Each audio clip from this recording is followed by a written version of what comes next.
Hey guys, welcome back to the Vendor Voices podcast. I am your host, Korrigan, along with Sammi, wedding photographer. Yes, we're both here based in Chicago. If you're looking for wedding filmmaking or wedding photography needs, let us know. And we're here to talk about kind of a sensitive topic. If you're out there working in the wedding industry and you're thinking about quitting, listen to this episode first, because I think we're going to dive into some nice insights that would be good to keep in mind before you're just throwing in the towel.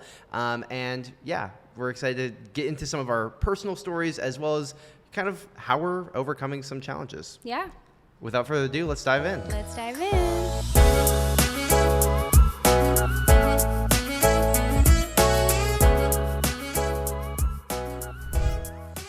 Yeah, guys, so like Korrigan said, if you're thinking about quitting the freelance wedding industry, you're not alone. But we're here to help. We are right there alongside you guys. We are in the wedding industry as well. And, we just want to be a voice of encouragement to you guys. So if you're going through it right now, if you're not sure if this is really the industry for you, if you're thinking about quitting, throwing in the towel, then you definitely want to make sure you keep listening, because we're going to be diving into I don't all know the about things. you, Sammi. I feel like I throw in the towel every single wedding I do. Every single wedding, I'm like, this is my last You one. give it your all. You give it your all. You're like, leave it all on the floor. Totally joking. Yeah, But leave your heart on the dance floor. in that vein, though, it is a difficult industry. There's a lot of high-stress situations that you find yourself in. Equally matched with very positive, and you get to help capture and help make, if you're not like a wedding photographer or videographer, you get to help make someone's best day of their life, essentially, right? Yeah. But with that comes a lot of high stress, because it's the best day of their life, and there's a lot riding on that. Pressure. A lot of pressure. Yeah. I actually, quick story to kick us off. The first wedding I ever shot, I was actually doing lead photo at 17 years old with nobody else. It was just me. And you're a videographer. And I'm a videographer now. So it's like, what was going on? So I did actually try to do some video at the same time. So 17-year-old Korrigan's fresh off the skate park. I think I've talked about this story before, maybe on a few episodes ago. But first ever wedding, I did it. There was a moment where I ran out of storage on my one SD card. That was like 32 gigs maybe. Oh my gosh. And yeah. Never again. Never Shooting again. a wedding on 32 gigs. Literally, I'm going to quickly run through the story, but it was right after ceremony. Family was getting ready for family photos, because I'm the photographer here. Yeah. And they're like, where's the photographer? I was literally in the bathroom frantically offloading the footage or the photos onto my phone so I could delete them from my SD card so they were still on my phone. Yeah. And they were not all corrupted. Terrible move. Never do that. Just have more SD cards. But I was doing that, and I was saying in my head, I was like, this is the last wedding I'm ever going to be at, maybe. I don't even want to go to another one. And here I am, almost 10 years later, and it's like my full-time thing I love doing. So things can change. You can be in high-stress moments, and then a year later, you're like, wow, I'm so glad I persevered through that and just kept showing up. Yep. Wow. Yeah, what a story. That is wild. I can't imagine. That'd be so stressful. That actually has happened to me before, too, in moments where I'm like, oh, my gosh, I have to go through it. I'm just like, okay, is there any blurry photos that I didn't intentionally take to be blurry that I can just quickly delete? Yes. But, we've talked about this before. Now we always shoot on 2 cards, and, we've learned from that. That was 17-year-old Korrigan, so that was a while ago. Yes, for sure. And as we all do, and we're always learning, right? That's the thing that I think makes us even better at what we do, whether, you're a wedding photographer, videographer, a florist, a planner, any type of wedding industry freelancer. We always have to continue to invest in ourselves and in our mindset, and just continue to learn, because we're going to go through ups and downs. We're going to have tough seasons. For some people, it's really tough when you go through a season and it seems like it's really slow. Yeah. And so in those seasons where it's slower, how do you keep a positive mindset, to keep persevering and not just say, you know what, I'm not getting enough bookings, maybe I should just quit, Totally. And I'm sure we've all been there at some point, right? Yeah. Especially when you're just getting started, it can seem very slow. Especially when you're just getting started. Yeah. I would say if you're in that season where it's you're not having bookings coming in, not to say I'm not encouraging you to just throw in the towel on weddings, but I will say if you're just getting started in your wedding photo, video career, it's always great to have not all of your eggs in one basket, right? And this is not going for me to say just throw in the towel on weddings, but there's other avenues of your photo video journey that you can tap into. Like in off seasons, I love doing like corporate video shoots. I love doing like music videos are super fun for me. Not as lucrative, but they're really fun projects that I get to like keep my, maybe even like inspire me to do different ideas on the wedding day. Like, oh, here's a cool effect that I did in this music video. Like, how could I possibly incorporate this in a wedding film? And so like making sure that like, okay, it's a slow season. Where else am I not tapping into? Like, I know I want to be a wedding photographer. I want to do this full time. This needs to be my thing.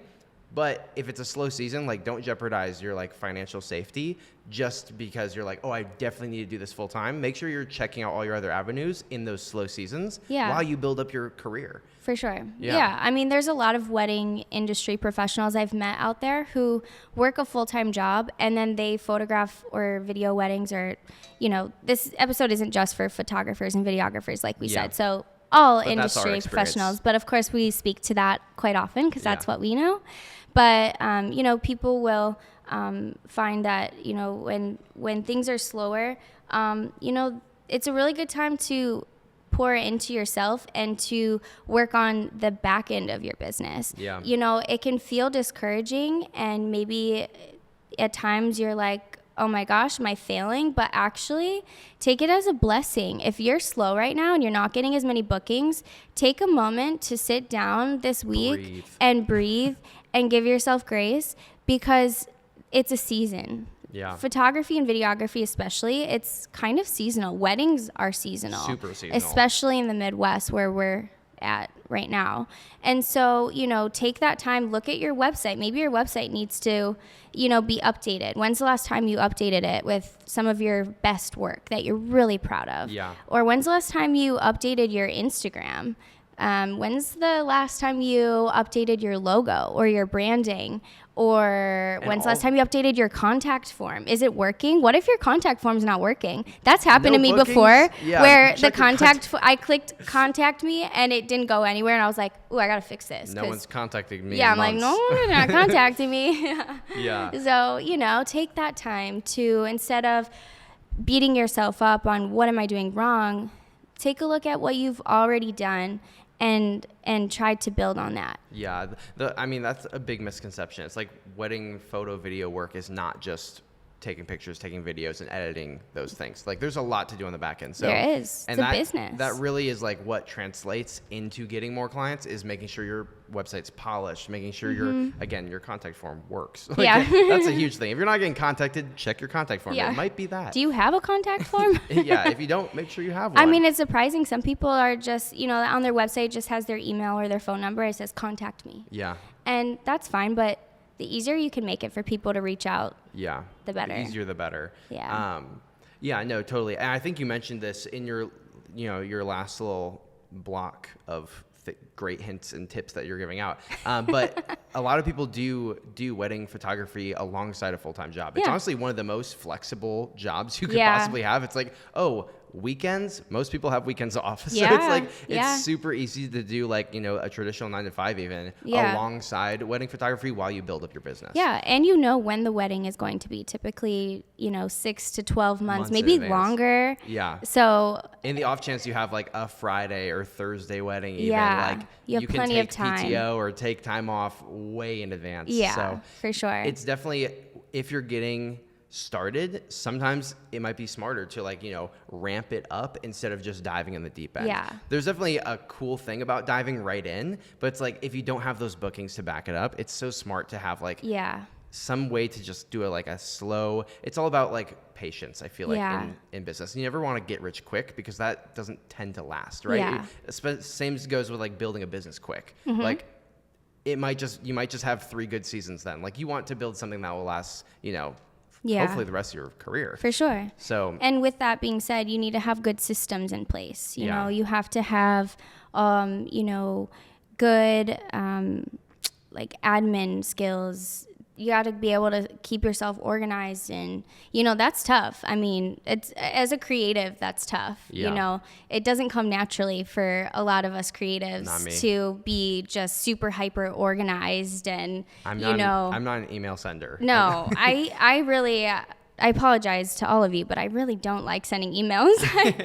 It's really not my my most favorite thing. I would much rather let's take some photos. Like I'll stay all day. Let me do some editing. Yeah, all day long. But the back end stuff is tough, but it's important. And so there's been times where I'm like, oh, am I made out for this? Am I cut out for this? And at that point, you know, you have to ask yourself, well, if you are, maybe you're on the other side of the fence. Maybe you are really busy, but you're just feeling burnt out. And you're like, I don't know if I want to continue doing this. Like, I'm getting the bookings, but I don't even know if I want them. Totally. If you're in that place and you're listening to this right now, you know, first of all, I would say, wow, I mean, take a moment and just be really grateful and appreciate that you have all this work that's coming to you. You're doing something right if people are continually reaching out to you. So good job.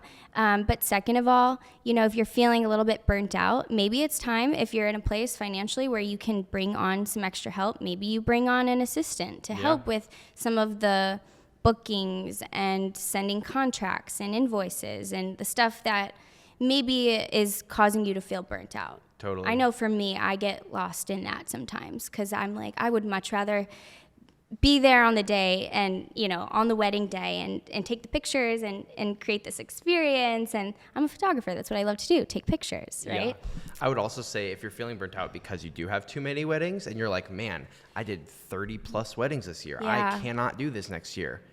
That's a great time to raise your prices. Yeah. I'm just going to say it. That's a good sign for like, oh, my prices might either be too low for my market or my work is too good for the price that I'm offering. So if you're being too overbooked, that's a great, like let's bump it up a few $100 or whatever it is, like adjust for inflation, anything to make sure it's like, okay, I want to be more at like a 20 to 25 weddings next year instead of this like 30, 35 that I'm doing right now. It's a great time to be like, let's reassess these prices. Make sure you're obviously in high demand if you're being overbooked and overworked. Mm-hmm. So yeah, that's a great sign is like, oh, if I'm overbooked and I want to work a bit less, maybe let's bump it up a little bit so you make the same amount but work a bit less. Yeah, so. I think that's really smart. I mean, every business deserves and has a right to raise their prices, you know, as you continue to grow and you build your portfolios and you have great testimonials and great equipment and great, you know. Yeah, I feel like every year my gear, my experience always like it grows at least, 5 to 10%, right? Yeah. So it's like, and also we live in America. I want to make sure that I'm keeping up with inflation. That's just my mindset. So I'm like, it's nuts. Yeah. So I feel like everything, the price of goods across the board in our country is going up. So it's like, obviously that's going to reflect. So make sure that you're also giving yourself that grace and making sure that you keep up with that same rate. So. Yeah, for sure. Another avenue too that you could look into if you are maybe new to the industry and you don't feel like you're booking enough or to keep you, above water. Yeah. And you're really trying to make this your full-time thing, you could always look into working as an associate. Yeah. Wedding vendor. Lots of wedding vendors have associate teams that will allow you to apprenticeship underneath them and, build some experience, learn from other people in the same industry, and, build your portfolio a bit if that particular industry personnel allows you to even use some of the work you've done to build your own business. That's amazing. Totally. I love that. I've worked for a few different studios. I know we've talked about this on the podcast before, but working for other wedding studios and wedding boutiques is like a great way to get your foot in the door at least. Yeah. That's how moving to a big city like Chicago, I had shot a handful of weddings in the Midwest, outside of the city. And I was like, okay, how do I step foot into this big industry in this one condensed city where it's I feel like you have to know somebody to get in, or how do I know the right crowds to get into? I've now learned it's actually a lot easier. There's a lot of networking events you can easily show up to. Sure. Go to a wedding expo as a guest. Yeah. Meet some people. Yeah. It's really hand easy out some business cards,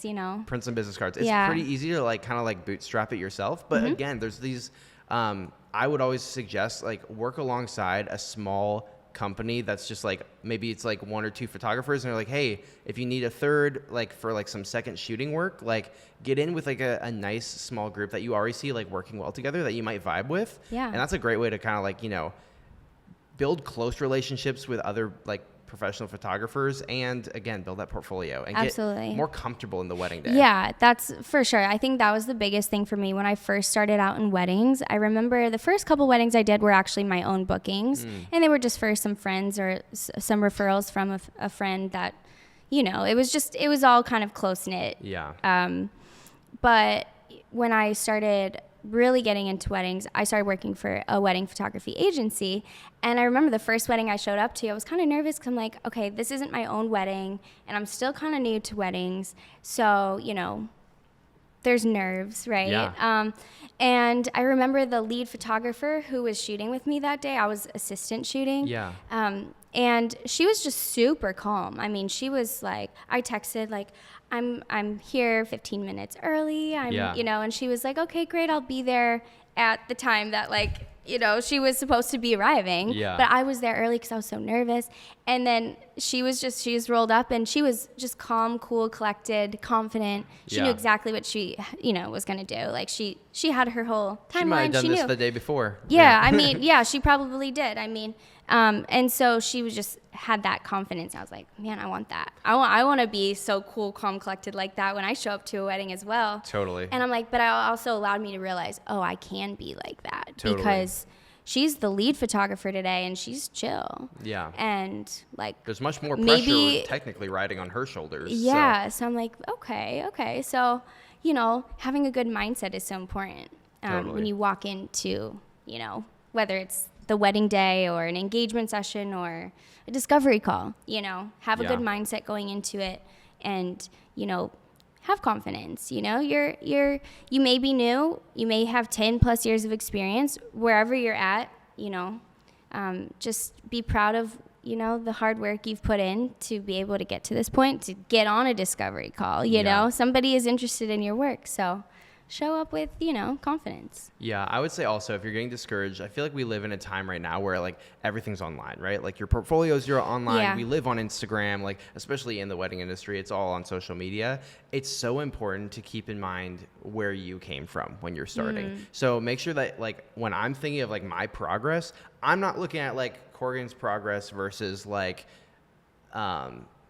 who is Matt is a good a famous wedding filmmaker. I'm not looking at where these higher up social media figures are in their careers. I'm making sure I'm thinking of where was Korrigan last year, where was Korrigan 2 years ago. Yeah. Make sure you keep that progress meter focused in on yourself. Otherwise, it's so easy to look around at the noise and be like, oh wow, this person just maybe they bought a red camera, they dropped $10,000 on this piece of equipment. I could never do that. It's so easy to look around and see just everybody winning. Because also, if you're looking on social media, at least, everybody always shares their winnings. Yeah. No one's sharing their I just dropped my lens. Oh, I just dropped a battery in this pool at this point. No one's sharing that. Did that happen to you? No, but it was just a random thing that popped into your head. Yeah, it popped in my head. But if it did happen, I would not post it on Instagram. That's for sure. So just keep that in mind when you're looking around. Keep your keep the history of your career in mind when it comes to progressing. Yeah. So that's good. Yeah, that's good for sure. Okay, Sammy, I'm a filmmaker, and I'm so done with weddings. I've done 30 this year. What can I do? I'm about to throw in the towel. Yeah. I'm totally done. What's your first thing you tell me?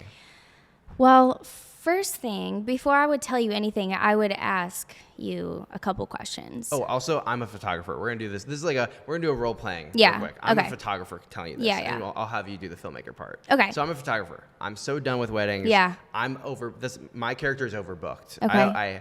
I hate going to a wedding day. It's the best day of everybody else's lives and the worst day for mine. What do I do? I mean, first of all, like I was saying, I think I would ask you a couple questions first of all before I tell you anything. Sure. I would want to better understand, Korrigan, why is it that you feel so burnt out? You had such a successful year. You had 30 plus weddings. That's amazing. Some other people might walk away and say, oh my gosh, I had the best year, so successful. And, but I would ask, So why it was negative? Yeah. I don't know. I feel like the last 3 brides, like, just like, they were so negative. I tried to show them a photo and they're like, change this. Like, they were never like, I love that. And so it's like the last, like, especially like the last 3 weekends have just been rough. Like, one, oh my gosh, this mother of the bride was crazy. It's just been tough. I'm just over it. Yeah, man. Well, I mean, that's tough because, as you know, that's part of being in the wedding industry is having to deal with different types of personalities, and it is somewhat what you signed up for. But at the end of the day, too, it could just be maybe you need to sit down and look at who's your ideal client. And, because you don't have to, if you're getting booked up 30 plus weddings a year, you don't have to take on every single wedding. It's hard to say no and pass up sometimes, but if it doesn't feel like a good fit, like it's a difficult bride, or maybe they're just, you're getting that feeling that it's just not going to be a good collaboration.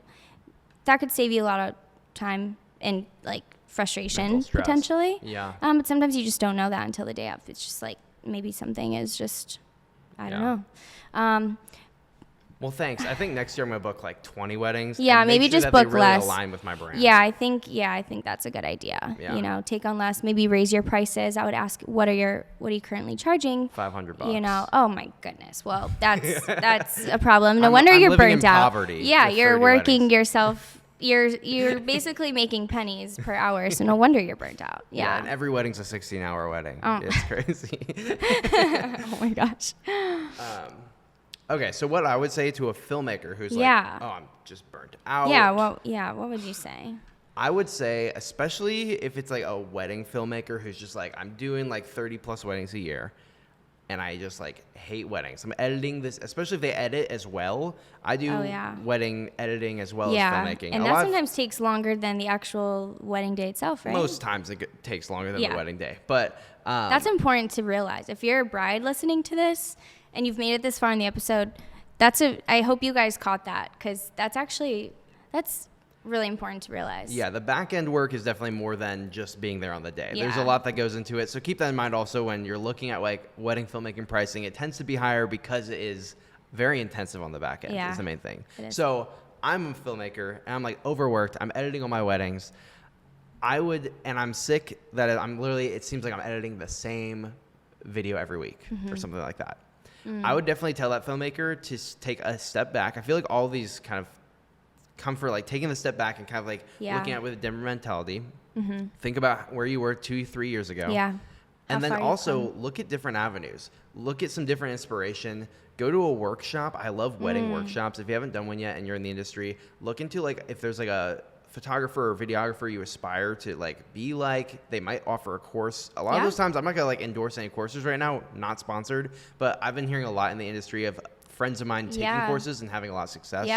So like get inspo and insight from other people, how they could be like editing their films differently. You don't want to edit the same video every week. That's something that it's like, I've worked for some agencies and they had like a formula essentially, right? And there's a reason for that. It works really well. It's timeless. It's classic. But it's like, maybe it's time for you to switch it up. Like try to, talk to your, I feel like every year there's like a handful of like, oh, this is like the fun couple that like there's not like fun couples and not fun couples, but this couple is like down to do anything. They're like, throw let's have some creativity fun to the wind, right? Yeah. And so like reach out and be like, hey, I've been thinking about putting a spin on this, or like do some research, and just see a different way to like edit this film. Yeah. Also, it's always good to take work that's not weddings. So again, if you have like a passion, like say you're like me, growing up in high school, I loved skateboarding. So like go to the skate park, make a little like skate edit of like people walking around. It's so good to be creative outside of your job. For you. Yes. Yeah, for you. For the sake of just being creative, Yes. Maybe you're into like knitting. Go film a knitting convention.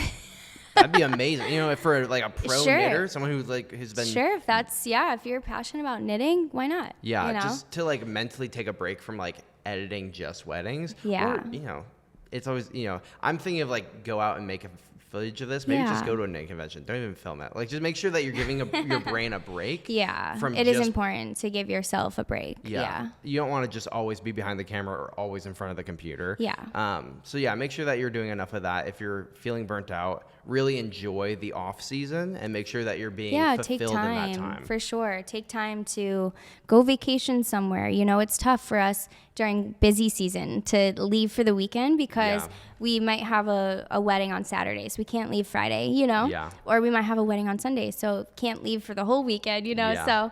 So, so I mean, it's definitely, it's tough, but it's important to take some downtime. Time. Well, that's it for some tips. If you're feeling burnt out, maybe this is encouraging. Go outside, go take a walk, touch some grass. Not to be like, I'm sure you've touched grass this week, but make sure you have. Yes. If you're feeling burnt out, always keep these things in mind. Go through again if you want to check out, like, you know, maybe raising your prices, taking on less weddings. Yeah. And just enjoying some time away from the camera. For sure. And reach out to us if you want some advice, or feel free to drop in the comments, you know, some helpful tips that you found that has helped you when you're feeling burnt out for everyone else to benefit from as well. I know we only touched on a few today, and there's so many ways that you can keep yourself, you know, with a positive mindset. And so if you were thinking about quitting the freelance wedding industry, we hope that you will stick around for another wedding season. Stick with it. And that you will stick around to our podcast and check us out in the next upcoming weeks as we continue to share helpful tips for wedding vendors, brides, couples, and anybody in the wedding industry. Yeah.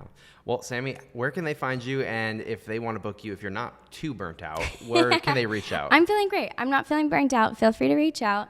It is, you know, starting to become busy season, but we're booking into 2026 right now. So definitely reach out. You can find me at Captured by Sammi. And what about you, Korrigan? Yeah, again, we're pretty full for 2025. So go to, if you're getting married, I'm just fumbling over my words, but we're going to keep it actually. If you're getting married 2026, reach out to me at Korrigan.mp4.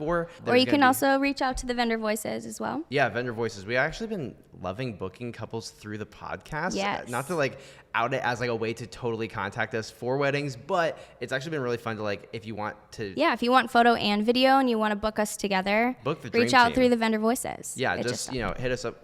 Oh, okay. Should I just keep going on my camera? All right, we got a camera stop, so we're just going to call the episode. Thank you guys for listening, and we will see you guys in the next one. Happy planning.